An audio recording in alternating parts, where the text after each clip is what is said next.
Yes, my dear students, today we are going to start this chapter, that is chapter number 16, that is जो heredity and variation. ये chapter हमने already start कर चुके हैं. इसका आगे का जो है जितना भी topics बच गए हैं वो आज हम cover कर रहे हैं. Again I am talking you that what do you mean by heredity. So heredity is nothing but it is the passing on of physical or mental characteristic genetically from one generation to another via gene. हमेशा मैं इसका definition आपको बताती हूँ. For example मैं हमेशा कहती हूँ some are the examples, that is your diabetes. आपके grandfather को था इसीलिए आपके father को है, आपको हो सकता है आपके आने वाली generation को भी यही चीज़ diabetes हो, because it is the following, that is it is the carrying or it is the passing of characters from one generation to another. The next is the breast cancer. These are the two examples which I am giving you for the heredity. And what do you mean by actually variation? Variation मतलब क्या? Variation is nothing but it is a slight difference या change कहूँगी in condition. For example मैं आपको कहूँगी कि humans have different colored eyes and dog have different length tail. This means that number two member of species are identical. मैं हमेशा यही कहूँगी the difference between the individual in a species is called variation. और जो difference दिखता है ये individual में बिटवीन द इंडिविजुअल के अंदर इन अ स्पीशीज को हम वेरिएशन कहते हैं. Moving toward next, in this chapter we had already study about inheritance, heredity, that is the characteristic and their appearance के बारे में. आज जो है हम जितने भी टॉपिक्स बच गए हैं, दैट इज चाहे वो हमारा मेंडेल लॉ या डिजीज ड्यू टू क्रोमोसोमल एब्रिएशन, जितने भी टॉपिक्स हमारे बच गए हैं वो स्टेप बाय स्टेप हम लेंगे. Earlier we have seen that there is a great variation within every species in nature. Her species में जो है variation दिखाई देते हैं. In this chapter we shall study the factor that give rise to this variation. तो हमें क्या difference हमें मिलता है देखने के लिए ये variation हम जो ये lesson में देख रहे हैं. Today we are going to start the first topic, that is the deoxyribose nucleic acid, that is your DNA. हम DNA के बारे में पढ़ेंगे. What do you mean by DNA? DNA का full form ही है deoxyribose nucleic acid. इसमें लिखा है कि chromosomes. अब ये chromosome क्या होते हैं? Chromosomes are nothing but they are the thread-like structure located inside the nucleus of animal and plant cell. Each chromosome is made up of protein, मैं कहूँगी क्या, and single molecule of DNA. तो यहाँ पर यही लिखा है कि chromosome are mainly made up of DNA से बना है. This acid was discovered by the Swiss biochemist था ये फ्रेडरिक मिस्टर इन 1869 में, while studying white blood cell. ये क्या पढ़ रहे थे? वाइट ब्लड सेल के बारे में जो है पढ़ाई कर रहे थे. तो ये साइंटिस्ट जिन्होंने डीएनए को क्या किया है, डिस्कवर किया है. अब what do you mean by blood cell? Blood cell जो है तीन टाइप के होते हैं. RBC, that is your red blood cell. Second है जो डब्ल्यूबीसी, आरबीसी जिसको हम एरिथ्रोसाइट्स भी कहते हैं, जिसको हम रेड ब्लड सेल्स भी कहते हैं. नेक्स्ट है वाइट ब्लड सेल जिसको हम ल्यूकोसाइट्स भी कहते हैं या डब्ल्यूबीसी भी कहते हैं. And the last is the platelets, that is your thrombocytes. तो हम ये ब्लड सेल्स में जो है तीन ब्लड सेल्स होते हैं, जिसमें से इन्होंने किसके बारे में स्टडी किया था? He had study while studying. क्या बारे में वो स्टडी कर रहे थे? वाइट ब्लड सेल्स के बारे में. जब वो स्टडी कर रहे थे तब हम क्या देखते हैं, हम ये पैराग्राफ में देखेंगे कि initially this acid was reported to be only in the nucleus of the cell. उन्होंने देखा था कि ये एसिड सिर्फ कहाँ पर रिपोर्ट की गई थी? In the nucleus of the cells में. Hence it was name nucleic acid. इसी वजह से इसका नाम क्या दिया गया था? न्यूक्लिक एसिड, क्योंकि वो न्यूक्लियस में पाई गई थी. अब what do you mean by nucleic acid? Nucleic acid are nothing but they are the biopolymer और large biomolecule essential to all known form of life. The term nucleic acid is the overall name for DNA and RNA ही हम कहेंगे. However, it was later realized that its presence in other part of the cell too. ये हम देखने लगे आगे चल के कि ये दूसरे पार्ट ऑफ सेल्स में भी हमें दिखाई देने लगा है. Molecules of DNA are present in all organisms from viruses and bacteria to human being. ये जो DNA हमें छोटे छोटे वायरस से लेके बैक्टीरिया से लेके बड़े ह्यूमन बींग्स में भी दिखने लगा. This molecule control the functioning. ये हमारा क्या करता है? The control the functioning को, growth को and division, that is हमारा reproduction of the cell. and इसी वजह से called as master molecules हम इसको कहते हैं. The structure of DNA molecule is the same in all organisms. सारे ऑर्गेनिज्म में DNA का स्ट्रक्चर जो है सेम है. In 1953, Watson and Crick produced a model of DNA. DNA model हम जिसको कहते हैं. As per this model के हिसाब से two parallel जो है threads of nucleotides are collide around each other. अब what do you mean by nucleotides? Nucleotides are nothing but organic molecules consisting of nucleoside and phosphate.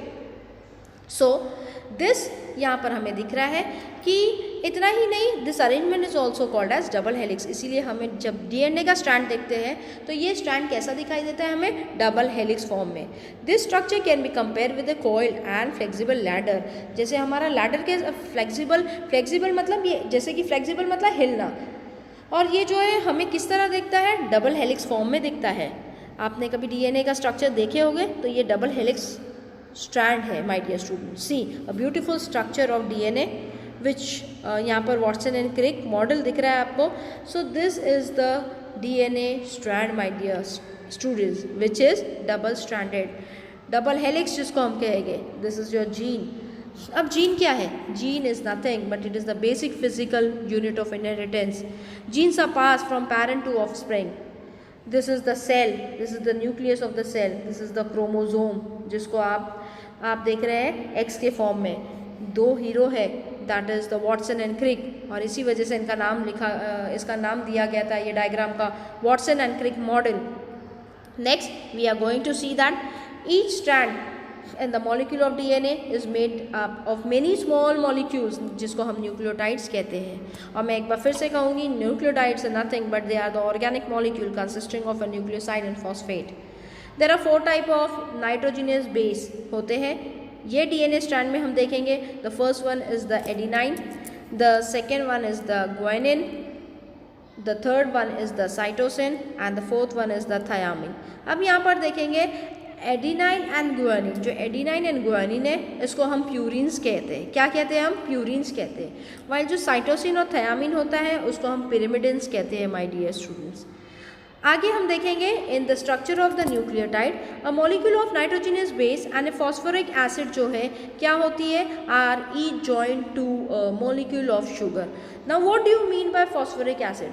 So phosphoric acid is nothing but it is also known as orthophosphoric acid or phosphoric V acid हम कहेंगे is a weak acid with the chemical formula H3PO4। इनका formula है किसका, phosphoric acid का formula है, that is your chemical formula which is H3PO4 my dear students। Go moving ahead now हम इसमें देखेंगे as there are 4 type of nitrogenous bases हमने पढ़े हैं। Nucleotides also are of 4 types. So this nucleotides are also of 4 types. Now we are seeing that this nucleotides are arrange like a chain form के अंदर है in a molecule of DNA. जब हम DNA का strand देखते हैं इसमें ये चेन फॉर्म में अरेंज है। This nucleotides are arrange like a chain in a molecule of DNA. The 2 threads of the DNA molecule are comparable to the 2 rails of a ladder. जैसा हमारे ladder का rails कैसे चलता है वैसे ही हमें जो है ये 2 कंपेरेटेबल जो है डीएनए मॉलिक्यूल के जो है तस्वीर दिखाई देती है। And each rail is made up of alternately joint molecule of sugar and phosphoric acid से। ईच रंग of the ladder is a pair of nitrogenous basis joint bye hydrogen bond. Adenine always pair with thiamine. Adenine किसके साथ pair होता है, हमेशा thiamine. पर मैंने आपको क्या बताई, एडिनाइन गुआनिन होती है जिसको हम क्या कहते हैं, प्यूरिन्स कहते हैं। साइटोसिन थायामिन के साथ जॉइंट होती है जिसको हम पिरिमिडिन्स कहते हैं। पर जब हम क्रॉस कर रहे हैं तो एडेनाइन किसके साथ पेयर होती है, हमेशा विद थायामिन के साथ। और साइटोसिन किसके साथ हमेशा पेयर हुई है, गुआनिन के साथ। मतलब फर्स्ट 4th के साथ होती है और सेकेंड जो है 3rd के साथ होती है। So this guanine cytosine that is your 3rd one which is paired with the guanine which is the 2nd one.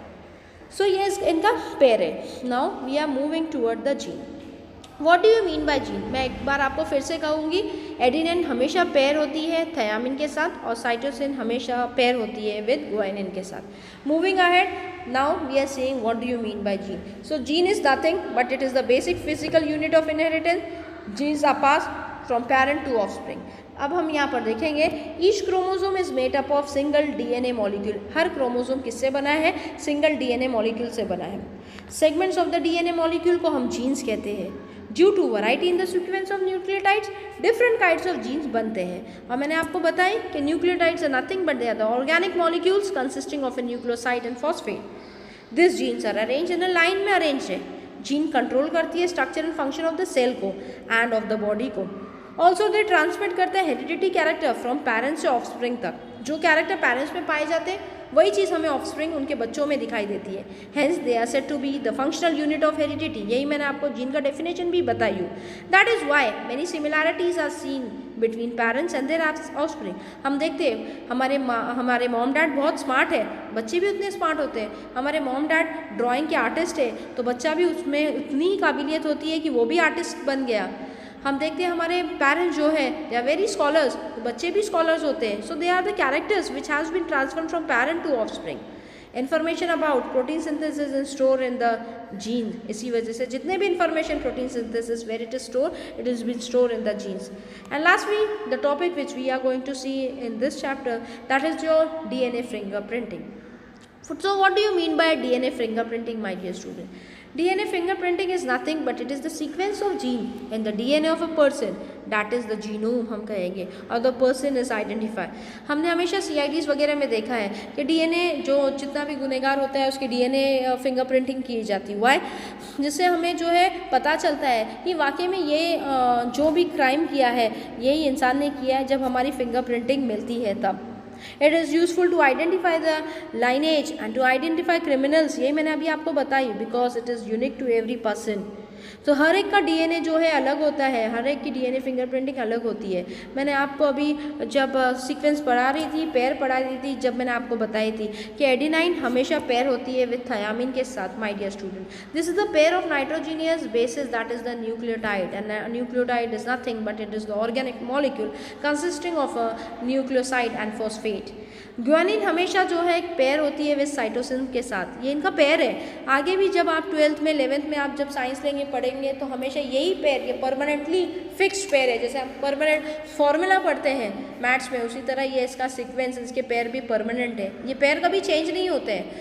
सो हमेशा एडेनाइन थायामीन के साथ ही पेयर होगा my dear students, and guanine cytosine के साथ ही पेयर होता है। आपको ये चीज़ के बारे में जहन में जो है बहुत अच्छे तरह से याद करके रख लेना चाहिए। Next, rails of the DNA made up of sugar and phosphoric acid. आपको दिख रहा है DNA का strand which is the double helix. आप बहुत अच्छी तरह से DNA का जो है स्ट्रक्चर आपको देखने मिल रहा है। So in this chapter we had studied about DNA के बारे में हम पढ़े हैं, बहुत सारे जो है ब्लड सेल पढ़े हैं। दैट इज़ हमारे जो साइंटिस्ट जिन्होंने जो है पढ़ते पढ़ते देखा था कि वाइट सेल्स के बारे में, तो हमने सिर्फ वाइट सेल्स के बारे में ही नहीं उन्होंने पढ़ा था, बल्कि we had come across blood cell में भी 3 ब्लड सेल्स होते हैं। That is your red blood cells, that is your erythrocytes, the white blood cell that is your leukocytes, and the last one is the platelets. उसके बाद हमने DNA के अलावा भी हमने जो है हम देखेंगे जीन के बारे में भी देखे हैं। नेक्स्ट हमने देखे हैं उसके बाद DNA फिंगरप्रिंटिंग। सो बहुत सारी बातें जो है हमने लेसन में पढ़े हैं which are very very important to this concept in this chapter, that is जो हेरिडिटी एंड वेरिएशन। जो जितने भी टॉपिक्स बचते हैं हम जो है टॉपिक वाइज एक एक चीज़ कवर करेंगे। यहाँ पर मैं अपने टॉपिक को कंप्लीट करती हूँ, और मैं जो भी आपको असाइनमेंट देती हूँ आपको कंप्लीट करना है, आपको लर्न करना है अच्छी तरह से एग्ज़ाम पॉइंट ऑफ व्यू के लिए। और ये लेसन नंबर 15 जो है हमारा सेकेंड टर्म से स्टार्ट हुआ है। Now we had move across lesson number 16। ये हमारा सेकेंड चैप्टर चल रहा है। सेकेंड टर्म में हमारे 2 चैप्टर है और फाइनल में हमारे 2 चैप्टर है। तो अभी हम सेकेंड टर्म के लिए 15 चैप्टर ऑलरेडी पढ़ चुके हैं, अब हम 16 चैप्टर पढ़ रहे हैं। इसमें से हमारा आधा चैप्टर हो चुका है। जो भी हमारा टॉपिक बच गया है वो हम अगले जब मैं पढ़ाऊँगी, जब अगला मैं वीडियो बताती हूँ उस वक्त मैं उसको कंटिन्यू करूँगी। यहाँ पर मैं अपने टॉपिक को कंप्लीट करती हूँ। अस्सलाम वालेकुम वरहमतुल्लाहि वबरकातुहू।